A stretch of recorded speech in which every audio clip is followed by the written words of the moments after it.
business. Further in the essay, he writes how, in the old days, there was the idea of the wheel of fortune, that whoever was on top now would later be on the bottom. In 1973, I had a major retrospective at the SF MoMA, but by the time my show took place, the directorship of the museum had changed, and mine was not the direction the new director planned to go. And no magazine put me on its cover, and no gallery rushed to sell my work. My career as an artist was on the downside of the wheel.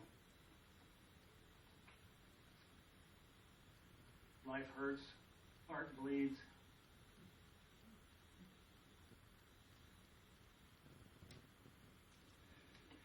In 2003, I applied to SFAI and was rejected by the grad program. They said I could move to SF and take some classes and try again.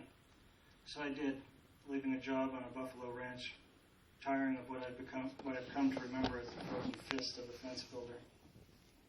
The first teacher I showed my work to was Fred. I had a sheet of slides and a one-sentence statement reading, "My painting is searching for the ultimate poetry of content." I showed him the half-figural work of those days, and from then, the encouragement was always the same, that our processes needed to exist, and that this practice is about living.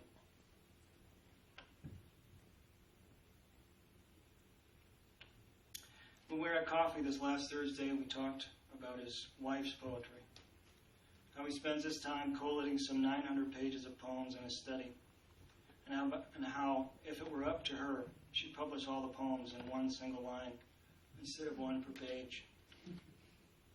On that same afternoon, he told me about being propositioned in an elevator in China, and how on Mao's day that would have never happened, which then led to the glorious image of Fred covered in gold confetti at the opening of No Room for Form in the Shandong Art Museum in Jinan, China, in January last year.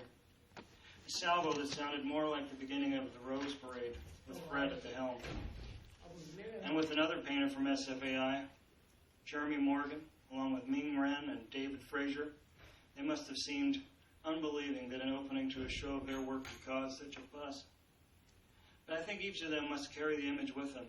The irony can't be lost in a world where, many times, others are maintaining the gates and mechanisms. For when would such a surreal praise happen again?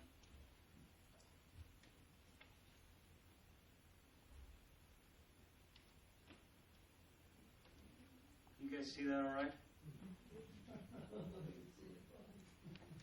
It's a little darkened from my point of view there.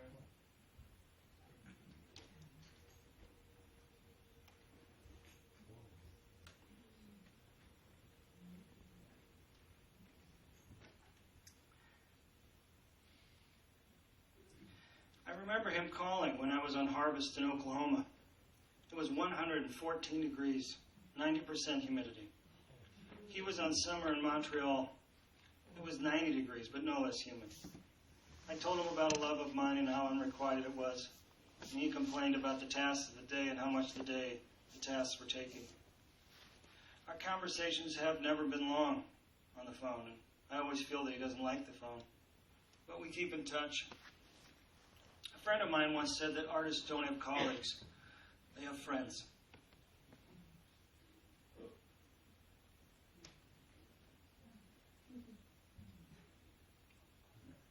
Let's sit with this one for a second. We sit with variables.